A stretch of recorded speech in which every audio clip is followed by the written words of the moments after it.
19 वर्षांनंतर आज उद्धव ठाकरे आणि राज ठाकरे एकाच मंचावर। आजच्या विजय मेळाव्याकडे संपूर्ण देशाचं लक्ष। हिंदीच्या मुद्द्यावर ठाकरी तोफा धडाडणार।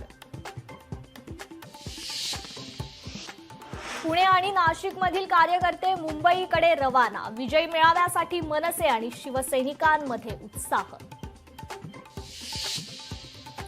मराठीसाठी एकत्र येणारे ठाकरे बंधू आता राजकीय दृष्ट्याही एकत्र येणार का याची उत्सुकता। आजच्या मेळाव्यात मोठी घोषणा होणार का याकडे संपूर्ण राज्याचं लक्ष।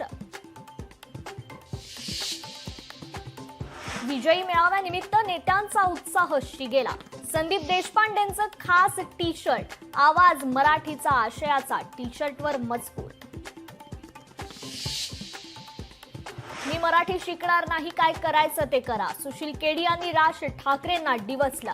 राज ठाकरेंना टॅग करत एक्सवर केली पोस्ट। अमरावतीच्या मेळघाटमध्ये धोकादायक रस्ते, घाट वळणाचे रस्ते पूर्णपणे खचले। रस्त्याची दुरुस्ती का करत नाहीत? आदिवासी बांधवांचा संतप्त सवाल। सांगली जिल्ह्यातील शिराळ्यातील नागपंचमी यंदा जोरात होण्याची शक्यता। निवडणुकीपूर्वी केंद्रीय गृहमंत्री अमित शहांनी जिवंत नागाच्या पूजेला परवानगी मिळवून देतो असल्याचं केलं होतं वक्तव्य।